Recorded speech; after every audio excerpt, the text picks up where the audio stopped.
Hello दोस्तों, स्वागत है आपका हमारे यूट्यूब चैनल स्टडी डायलॉग्स में। ये हमारे MCQ सीरीज़ की 5वीं वीडियो है। इसमें हमने इम्पॉर्टेंट क्वेश्चंस डिस्कस किए हैं और उनको एक्सप्लेन भी किया है जो एग्ज़ाम में आ सकते हैं। तो इन वीडियो से आपकी रिवीजन तो हो ही रही है, साथ ही आपको बहुत कुछ नया सीखने को मिल रहा है। तो आप हमारे चैनल को सब्सक्राइब कर लें जिससे कि हमारे नोटिफिकेशंस आपको ईज़िली मिल जाएँ। ठीक है, और आप पहले से पेन और कॉपी लेकर बैठ जाएं क्योंकि यहाँ पर हम बहुत सारे फैक्ट्स, फिगर्स एंड स्टेटमेंट्स को डिस्कस करने वाले हैं जो आपके एग्ज़ाम में पूछे जाने की पॉसिबिलिटी है। तो चलिए स्टार्ट करते हैं। अच्छा, कोई भी क्वेश्चन करने से पहले आप उस क्वेश्चन को खुद अटैम्प्ट करें, उसके बाद एक्सप्लेनेशन सुनें। चलिए तो फिर स्टार्ट करते हैं। What are the primary objective? Primary objective पूछा है यहाँ पर, मतलब पहला उद्देश्य है ना, बहुत ही मेन उद्देश्य क्या है कि हमने ब्लैक सी ग्रेन इनिशिएटिव को साइन करा है। ठीक है, तो उसका पहला ऑप्शन है promote the trade in luxury good, दूसरा है prevent the shortage of essential commodities, तीसरा है enhance the cultural exchange, fourth है boost tourism in Black Sea region. तो इसका सही आंसर है to prevent the shortage of essential commodities. तो पहले जान लेते हैं कि ब्लैक सी ग्रेन इनिशिएटिव क्या है। ब्लैक सी ग्रेन इनिशिएटिव मतलब अगर हिंदी में अगर देखें तो काला सागर अनाज पहल। ठीक है, काला सागर अनाज पहल ये है क्या, हाँ, और हमने इसे साइन क्यों करा है। ठीक है, तो इसको यहाँ डायग्राम से समझ लेते हैं। ये देखिए,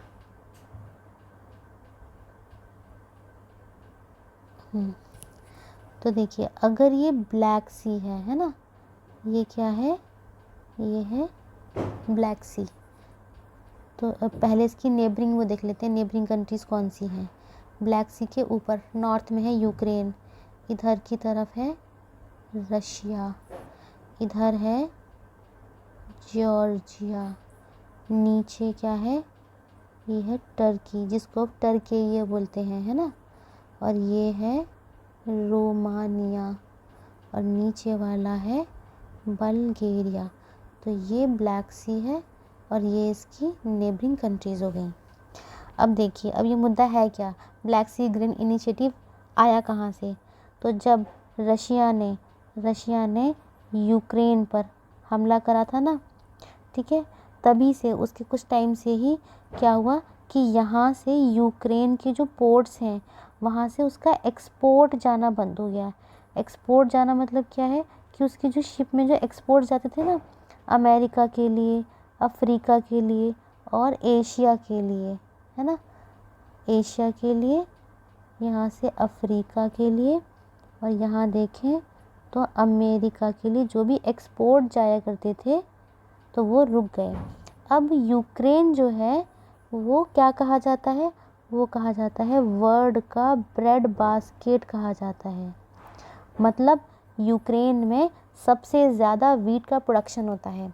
और एक फैक्ट ये है कि यूक्रेन और प्लस रशिया दोनों मिलकर के पूरे वर्ल्ड का अप्रॉक्सीमेटली 25% वीट का प्रोडक्शन करते हैं। अब जब ये प्रोडक्शन करते हैं तो ये वो एक्सपोर्ट भी करते ही होंगे। अब वही वाला एक्सपोर्ट इनका रुक गया, मतलब क्या है कि वीट का एक्सपोर्ट रुक गया।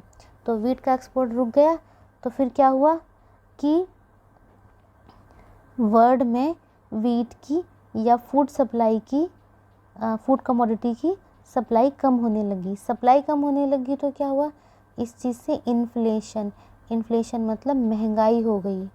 ठीक, क्या हुआ, सप्लाई कम हो गई, इससे महंगाई हो गई, इस चीज़ से फूड का क्राइसिस हो गया।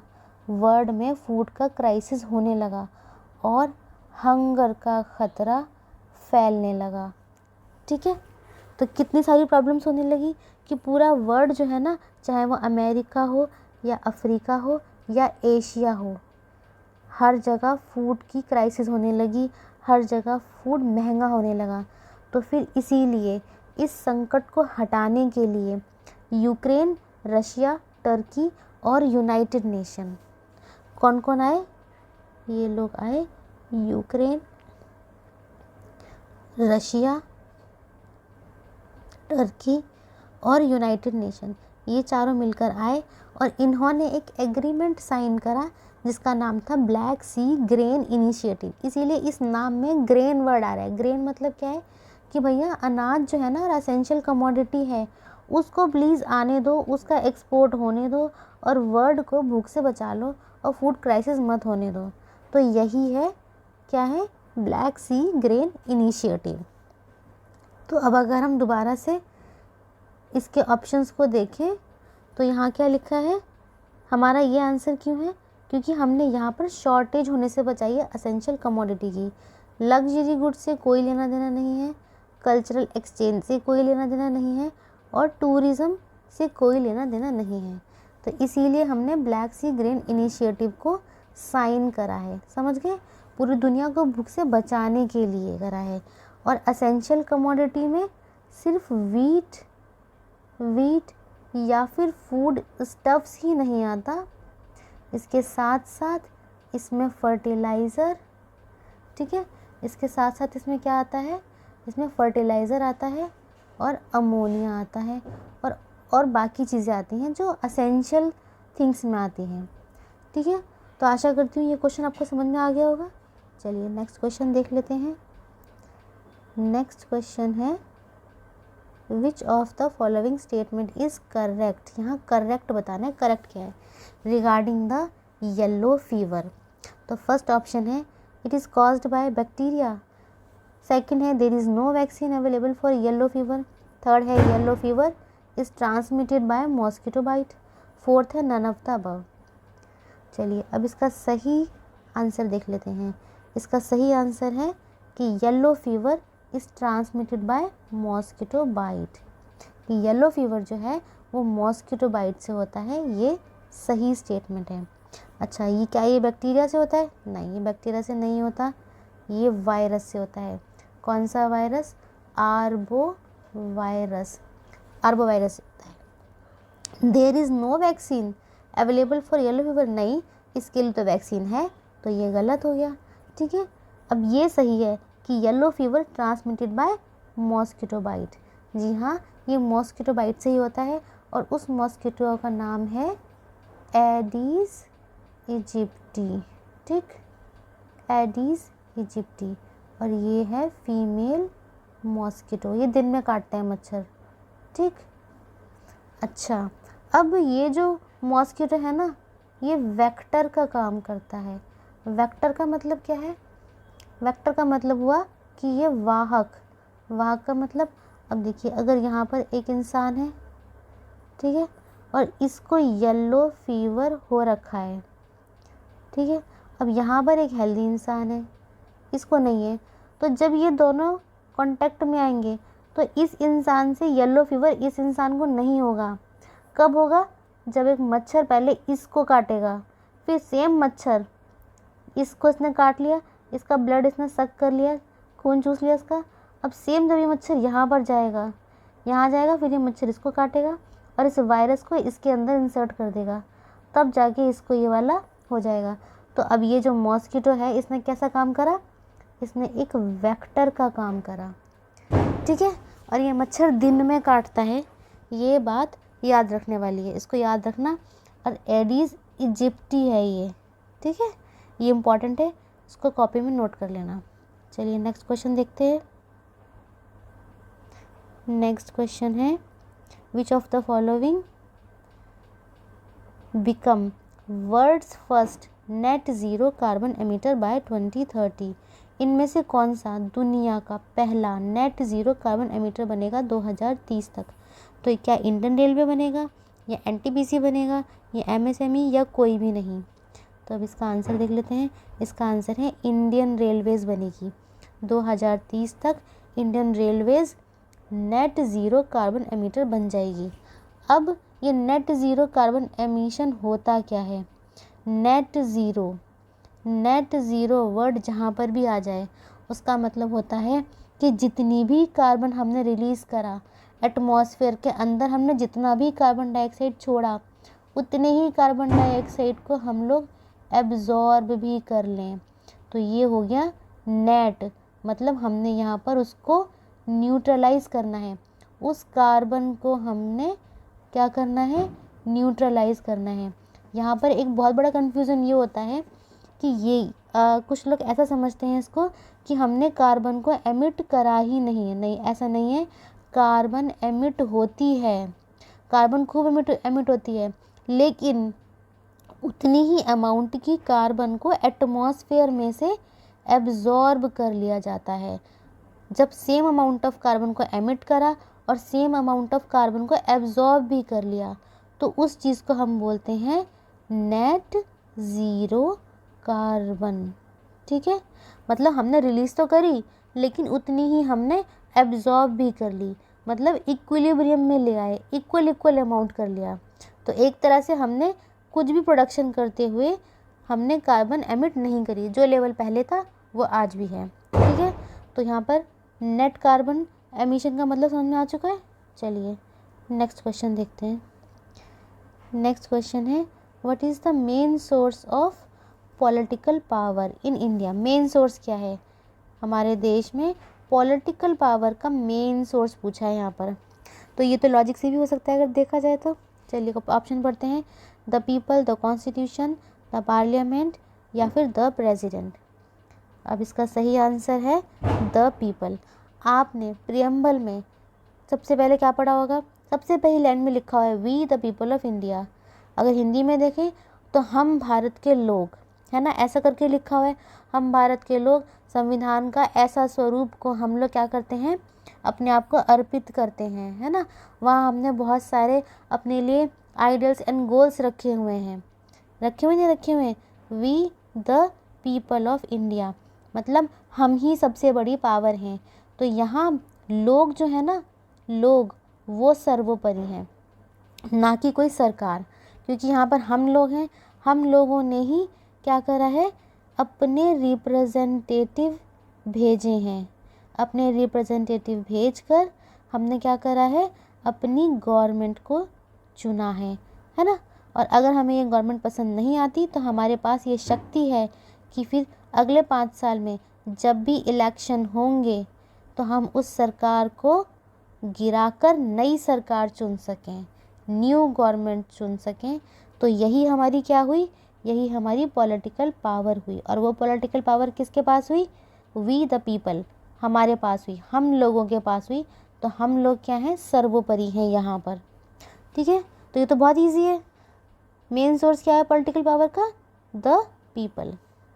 चलिए आगे चलते हैं, next question, which is not a feature of, यहाँ नॉट पूछा है, not a feature of Indian polity. Indian polity का कौन सा फीचर नहीं है। पहला ऑप्शन है a government following the constitution, democratic government, rule of law या अथॉरिटेरियन गवर्नमेंट। अब ये तो शायद आपको दिख ही गया होगा क्या इसका आंसर है। चलिए फिर भी इसका सही आंसर है, ये किसमें क्या पूछा है, नॉट पूछा है। तो नॉट में क्या आएगा, अथॉरिटेरियन गवर्नमेंट। क्या हमारी अथॉरिटेरियन गवर्नमेंट होती है, क्या हमारी सरकार तानाशाही है, या हो भी सकती है कभी तानाशाही, नहीं हो सकती। तो इसीलिए ये हमारी इंडियन पॉलिटी का मतलब क्या है, भारतीय राज व्यवस्था, भारतीय राज व्यवस्था। ठीक है, तो भारतीय राज व्यवस्था का तानाशाही फीचर कभी नहीं हो सकता। तो इसका आंसर अथॉरिटेरियन गवर्नमेंट आएगा। चलिए पहला ऑप्शन देख लेते हैं। पहला ऑप्शन सही है, कैसे, गवर्नमेंट फॉलोइंग द कॉन्स्टिट्यूशन। हाँ भैया, गवर्नमेंट तो कॉन्स्टिट्यूशन को फॉलो करती है, क्यों नहीं करती। देखो इलेक्शन हर 5 साल में कराती है, हाँ कराती है। नई गवर्नमेंट चुनती है, या फिर पुरानी वाली ही, जो भी हम लोगों की जो मर्जी होगी उसके अकॉर्डिंग गवर्नमेंट चुनी जाएगी। और हर 5 साल में इलेक्शन होंगे ही होंगे। ठीक है, और हमारे फंडामेंटल राइट हों या फिर हमारे DPSP हों, है ना, या फिर हमारे कोई भी अधिकार हों, उनका पूरा ख्याल रखा जाता है, हमारे कॉन्स्टिट्यूशन में ये निहित है। ठीक है, तो गवर्नमेंट को हम क्या कह सकते हैं कि हमारे कॉन्स्टिट्यूशन को फॉलो करती है। जो हमारे लोगों की डिमांड होती है उसी डिमांड को पार्लियामेंट में बैठ करके उसी के according rules, laws and acts बनाए जाते हैं, है ना। या फिर स्टेट में अगर देखा जाए द लेजिस्लेटिव असेंबली में बैठकर लोगों की डिमांड के अकॉर्डिंग ही मेजॉरिटी के बेसिस पर एक्ट्स पास करे जाते हैं और बनाए जाते हैं। तो गवर्नमेंट ने किसको फॉलो करा? कॉन्स्टिट्यूशन को। तो पहला समझ में आ गया। डेमोक्रेटिक गवर्नमेंट, डेमोक्रेटिक गवर्नमेंट मतलब वही है कि हमारी पार्लियामेंट्री सरकार है। सेम वही कि हम क्या करते हैं, लोग है ना, पीपल जो होते हैं अपने रिप्रेजेंटेटिव चुनकर भेजते हैं, अपनी सरकार बनाते हैं और 5 साल में उनके पास ये अधिकार होता है कि वो इस सरकार को रिकॉल कर सकें, मतलब हटा सकें सरकार को और नई सरकार चुन सकें। तो ये हो गई डेमोक्रेटिक गवर्नमेंट। अब है rule of law. Rule of law क्या है?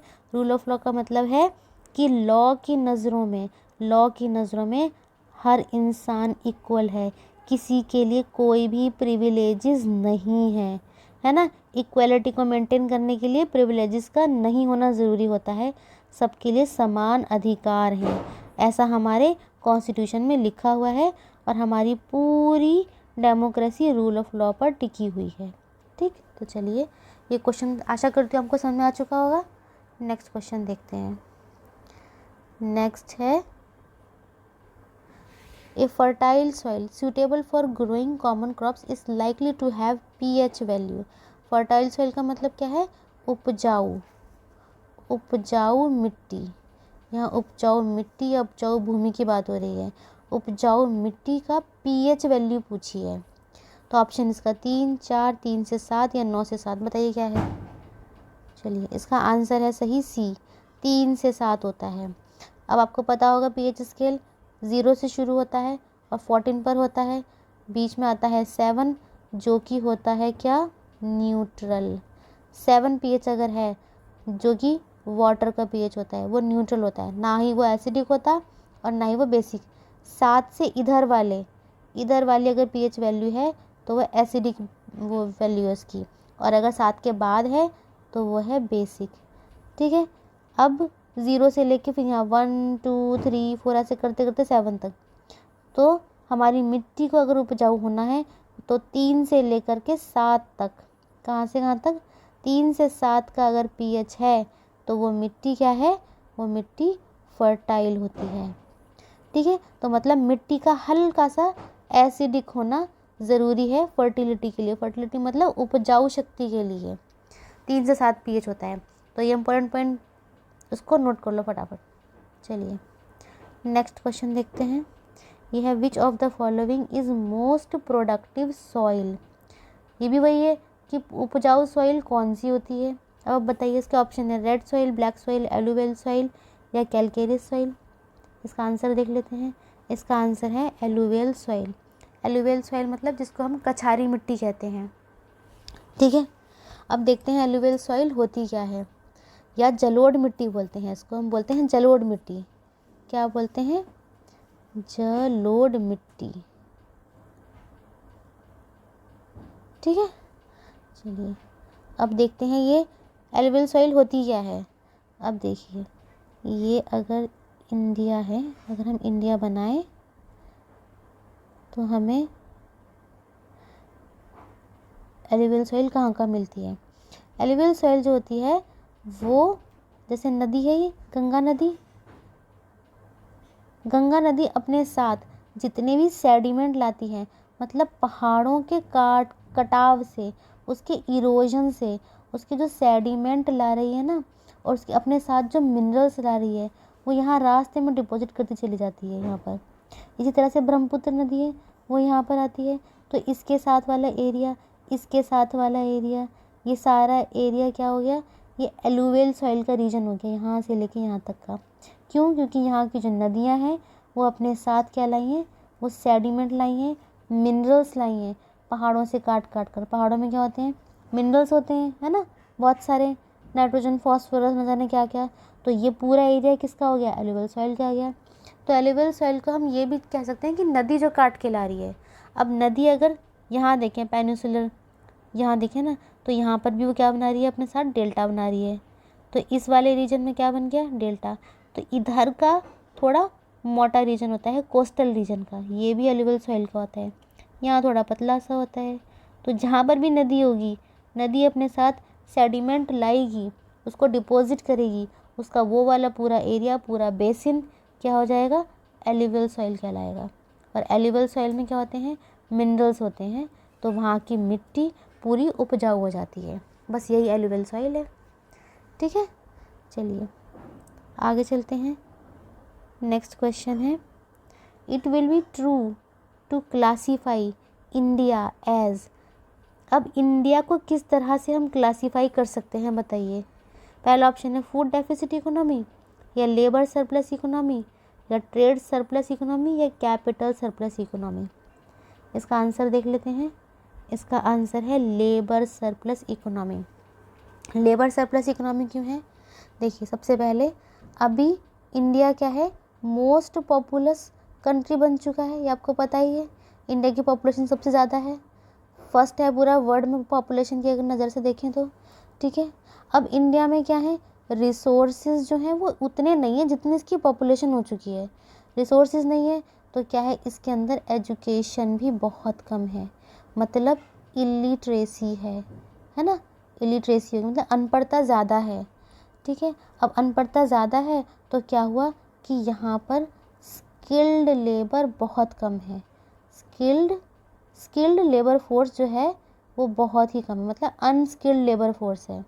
अगर स्किल्ड लेबर फोर्स होती ना तो यहाँ पर हमारी पॉपुलेशन एक असेट बनने की तरफ जाती, लेकिन हमारी पॉपुलेशन जो है वो अनस्किल्ड है। अनस्किल्ड है तो वो कम पैसों में भी काम कर लेती है ना। लेबर का मतलब क्या होता है, मजदूर। ठीक है, तो वो कम पैसों में भी काम कर लेती है, तो इसीलिए अब ज़्यादातर पॉपुलेशन हमारी कैसी हुई, अनस्किल्ड। अनस्किल्ड का मतलब कम पैसों में, कम पैसों में कौन काम करता है, लेबर। ठीक है, अब वो इलिटरेसी है। इसका एग्जाम्पल अगर हम देखना चाहें तो बिहार को देख सकते हैं कि बिहार में सबसे ज़्यादा इलिटरेट स्टेट है, एजुकेशन का लेवल बहुत ही ख़राब है, और यूथ जो है आज भी अनस्किल्ड है देखा जाए तो ऐसी ही हमारी इंडिया की पूरी इकोनॉमी लेबर सरप्लस है, कि मतलब लेबर बहुत ज़्यादा है जो कि कम पैसों में काम कर लेता है, और वो जो लेबर है वो अनस्किल्ड है। मेन बात यहाँ पर आती है अनस्किल्ड। लेकिन अब सरकार ऐसे बहुत सारे कदम उठा रही है जिससे कि वो अपने यूथ को स्किल दे रही है, ऐसी बहुत सारी योजनाएं लेकर आ रही है।